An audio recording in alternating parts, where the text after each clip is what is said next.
On commence les patrouilles ce soir et donc ce matin j'ai un peu de temps pour vous parler de Muslim qui est le coordinateur local des équipes ici à Karakampar et qui est quelqu'un de particulièrement investi pour les éléphants. C'est vraiment un leader local de la conservation des éléphants à Sumatra, même sur l'ensemble de l'île. C'est quelqu'un qui s'investit pour les éléphants depuis des années et des années. Alors en fait pour l'histoire, donc lui il est né, il a grandi ici à Karakampar et il y a toujours eu plus ou moins des conflits avec les éléphants, mais à l'époque c'était vraiment anecdotique. Muslim c'était un chasseur, donc il a une très très bonne connaissance de la forêt, des animaux, de ce qu'on y trouve. Et puis il est parti, je crois, autour de 2004 pour aller travailler sur l'île de Java, donc sur l'île où il y a anciennement la capitale, donc Jakarta. Donc il est allé travailler là-bas et quand il est revenu à Karakampar, il a vu que le village avait été déserté. Déserté parce qu'il y a eu un conflit en 2004-2005, un conflit dans la province d'Aceh, un conflit entre les forces armées du gouvernement de l'époque et puis les habitants ici, les résidents. En gros, pour faire simple, le gouvernement voulait récupérer les ressources de la province ici à Aceh et les acheminer à Jakarta, et les habitants étaient tout simplement contre. Donc il y a eu plusieurs conflits comme ça, mais donc c'est à ce moment-là que Karakampar ici a été déserté. Et donc quand les habitants de Karakampar sont revenus habiter le village, eh bien il y avait plus du tout, c'était plus la même génération. Et donc le lien avec les éléphants n'était plus du tout le même. Et Muslim, lui, il a constaté que maintenant les gens, pour éloigner les éléphants, ils les tuaient.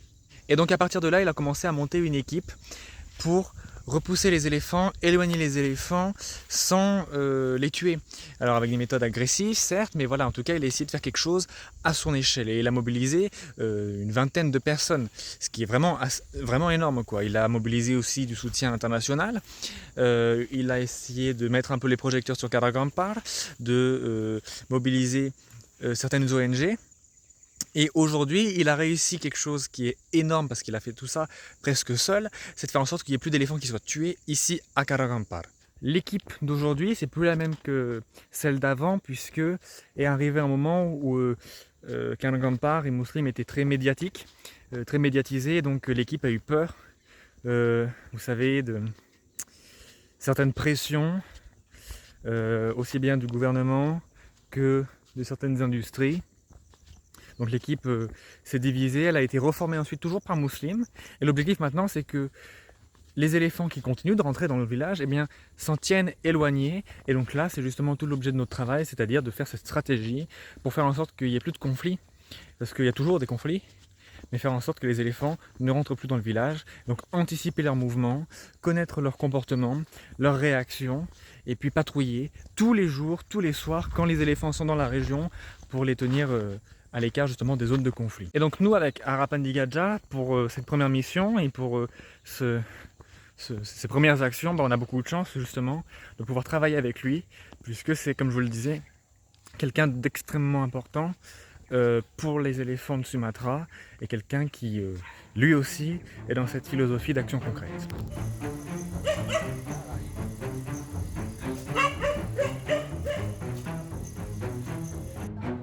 En ce 20 juillet 2025, les premières patrouilles de Harapan Digadja commencent. Les équipes se retrouvent en début de soirée, récupèrent l'ensemble de leur matériel et, après un briefing complet, partent en direction des 3 points de sortie à éléphants. Notre travail de terrain commence.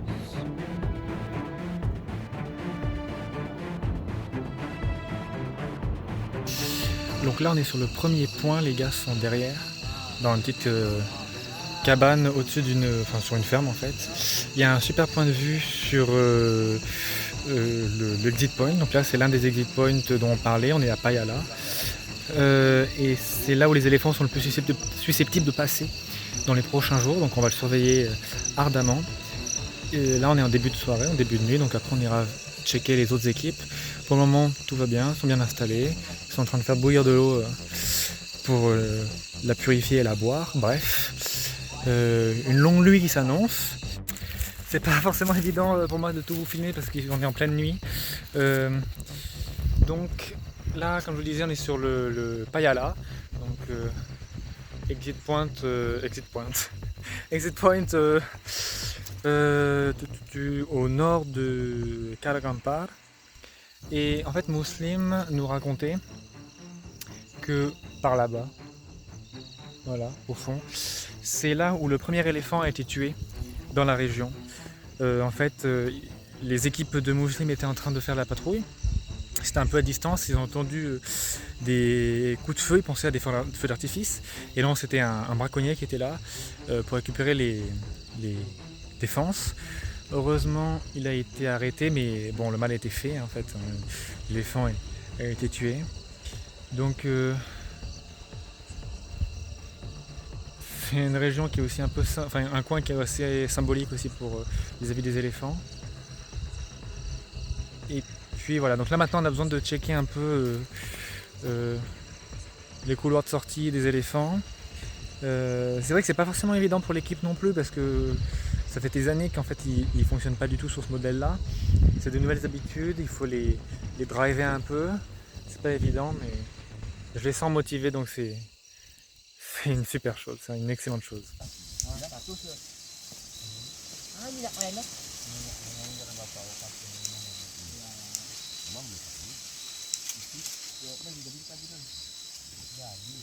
Ah, et Payala, c'est aussi là où on a installé notre alarme, vous savez, en mode clôture. Et en fait, on l'a installé de sorte à pouvoir compter dessus lors des patrouilles.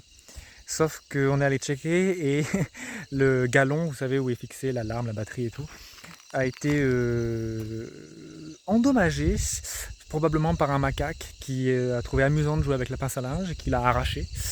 Donc du coup la pince à linge est off et le système en lui-même est off. Donc on va trouver maintenant un système anti-macaque pour réinstaller l'alarme. C'est pas grave, on va trouver une autre solution pour que ça soit protégé de la pluie, ça c'est fait, et que ça soit protégé aussi des macaques.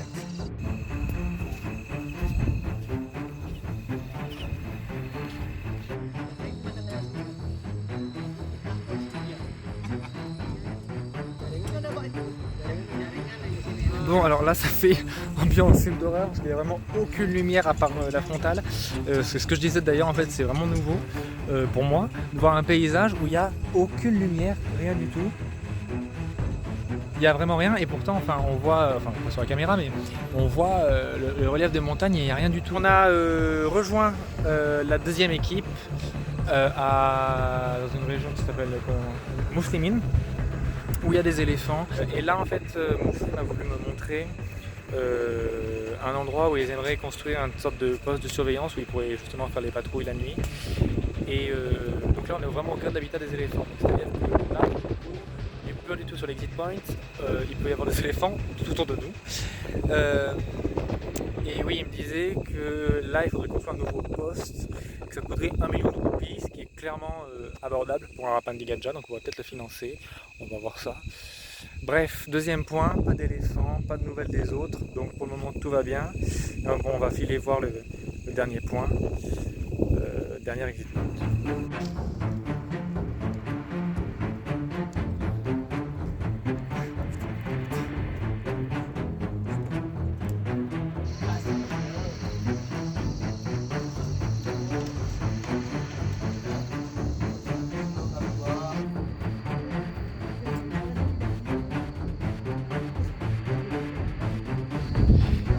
Pas que ces patrouilles, ce sont vos dons aussi qui les ont rendus possibles et c'est vos dons qui vont les rendre possibles ensuite quand on va venir ici sur le long terme.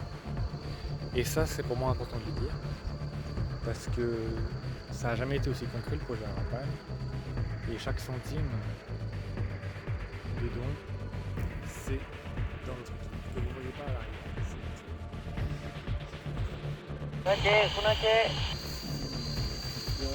Meleulak, Nungopulak, kami posisi Simpang Pantar dan Tapi kan. Nanti ke Kam Kedangan Tono, nguk balik kanan. Orami pok. Oh iya, itu ya, siapa? Fin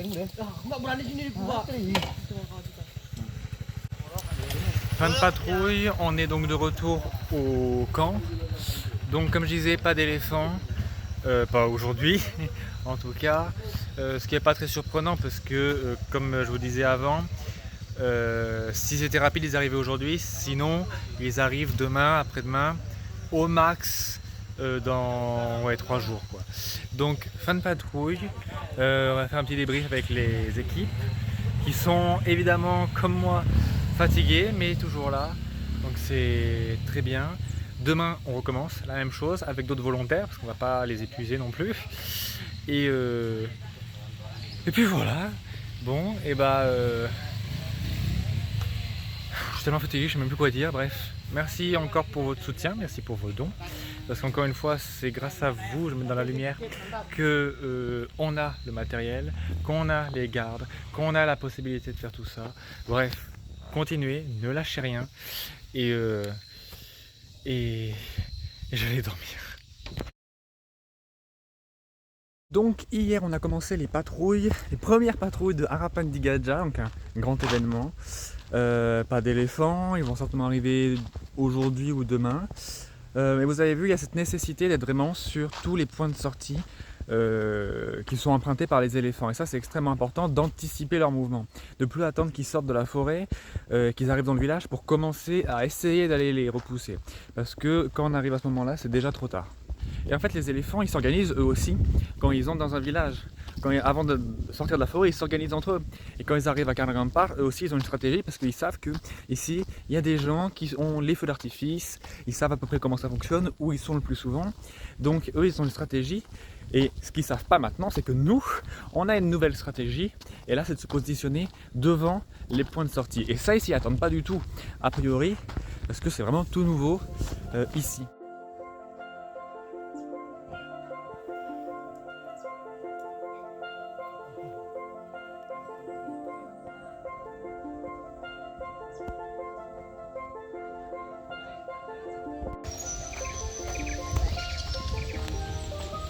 Donc de retour à Payala, où on avait installé l'alarme, je vous ai dit, qui a été gentiment cassée par un macaque. On va la réparer, ça va pas être très long. Et ensuite on file en installer une autre sur un coin dont j'ai plus le nom, The Tiger House, la maison des tigres, un autre exit point où il faudrait installer une alarme pour protéger les récoltes.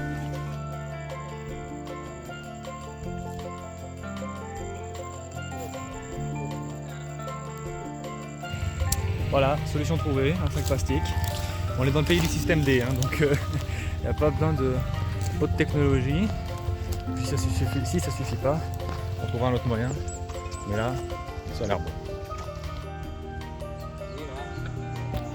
Et nous repartons dans la foulée installer une deuxième alarme à Umakula pour sécuriser les habitations situées au niveau du point de sortie des éléphants.